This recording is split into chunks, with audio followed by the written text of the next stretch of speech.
Well, to understand why the ski is so revolutionary, you first have to understand why a normal ski doesn't work. So this was really designed not to be a better ski. This was designed to do for a recreational skier what a regular ski can't do.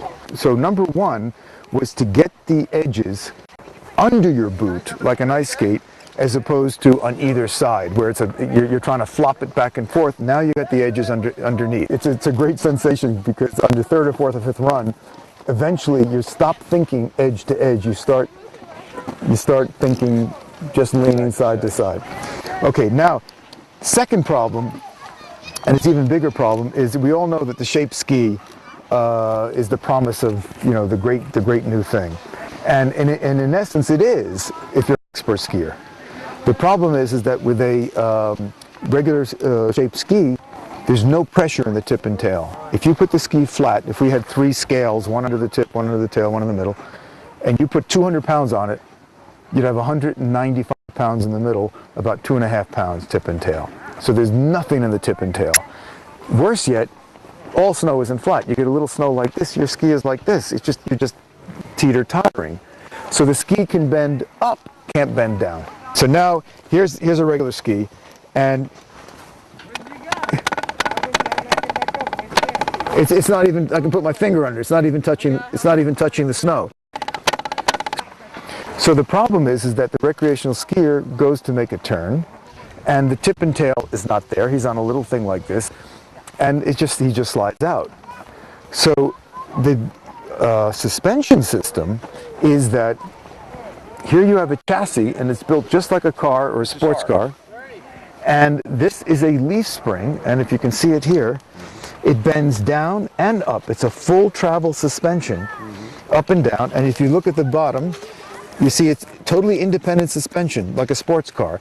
The tip, the tail, independent suspension, tip is independent, and now the tip and tail are loaded all the time. So if the suspension is pushing, is applying the weight and it's taking its weight from your body? Yes, what's happening is that instead of all the weight being on the middle, so that you're on a little short ski like this, now your weight is distributed. So the beauty of this is that you have complete forward and aft balance, and as we said before, there's no spot, it's all sweet. You can lean back, you can lean forward, it'll just keep tracking, and that's part of the suspension. You see my toe coming up? Yeah. Now watch, see my toe's coming up, the toe is off the ground, but the tip is still on the ground. And here you can see, here the ski is absolutely flat, and you can see the pressure that's in the tip and tail before he begins his turn. As soon as you step into this, you're preloading it. So this is a preload suspension. So you're absolutely right. As soon as the skier steps in it, it's preloaded. Right. Okay, now, the better way to look at it is when you look at how an expert uses a shape ski, because the shape ski does work for an expert. When the expert uses a shape ski, what he does is he jumps on one edge, it bends up like an archer's bow and arrow. Once the ski bends up, then the tip and tail is loaded.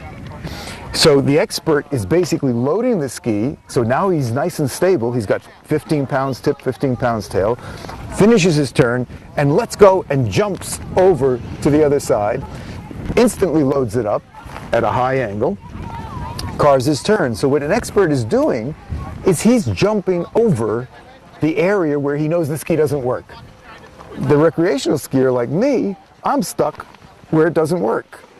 So the idea now is the expert is built into this ski, and specifically we talk about an expert in a turn. Once Bodie Miller or Franz Klammer gets into a tight turn, he's loaded his tip and tail to about 15 pounds, 20 pounds tip and tail. This is already loaded at that rate. At that rate.